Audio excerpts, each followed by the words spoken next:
জুলাই পদযাত্রায় এবার সিলেটের গোলাপগঞ্জ থেকে কানাইঘাট যাওয়ার পথে এনসিপির গাড়িবহরে হামলা হয়েছে। দলটির নেতাদের দাবি, ছাত্রদল কর্মীরা এই হামলা চালিয়েছে। এ সময় এনসিপির মুখ্য সংগঠক সার্জিস আলমের গাড়ি ভাঙচুর করা হয়। এর আগে গোলাপগঞ্জে শহীদ পরিবারের সঙ্গে সাক্ষাতে এনসিপি নেতারা বলেন, সরকার সন্ত্রাসের পথে হাঁটলে জনগণ তা প্রতিহত করবে। সিলেট প্রতিনিধি ওয়েস খসরুর তথ্য ভিডিওতে আরও জানাচ্ছেন সমর ইসলাম।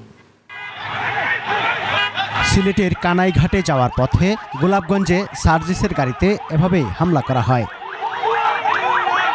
এনসিপির জুলাই পদযাত্রা উপলক্ষে সিলেট জেলার 5 উপজেলায় আয়োজনের প্রথম দিনে গোলাপগঞ্জ, কানাইঘাট ও উসমানীনগর সফর করেন এনসিপি নেতারা।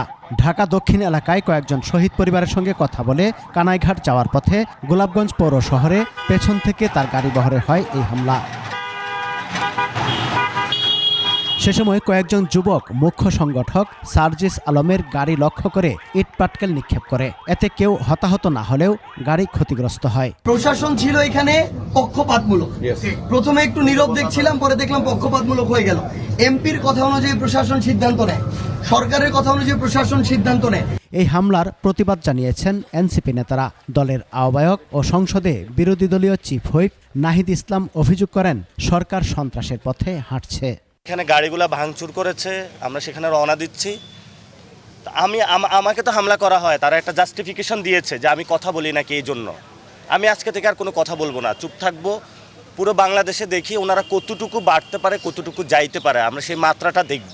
আমরা যা দেখছি যে সন্ত্রাসীদের অভয়ারণ্যে দেশকে আবারও নিয়ে যাওয়া হচ্ছে এবং সরকারের সন্ত্রাসী চরিত্র জাতির সামনে উন্মুক্ত হচ্ছে। সরকার যদি সন্ত্রাসের পথে হাঁটে তাহলে জনগণ প্রতিরোধের পথে হাঁটবে। এর আগে শাহজালাল বিজ্ঞান ও প্রযুক্তি বিশ্ববিদ্যালয়ের একটি অনুষ্ঠানেও বক্তব্য রাখেন এনসিপি নেতা নাহিদ ইসলাম। এদিকে বুধবার হবিগঞ্জে হামলার ঘটনায় জেলা ছাত্রদল সভাপতি সহ 11 জনের নাম উল্লেখ করে 100 জনের বিরুদ্ধে মামলা দায়ের করা হলেও এখনও কেউ গ্রেফতার হয়নি। সমর ইসলাম, 21 টেলিভিশন।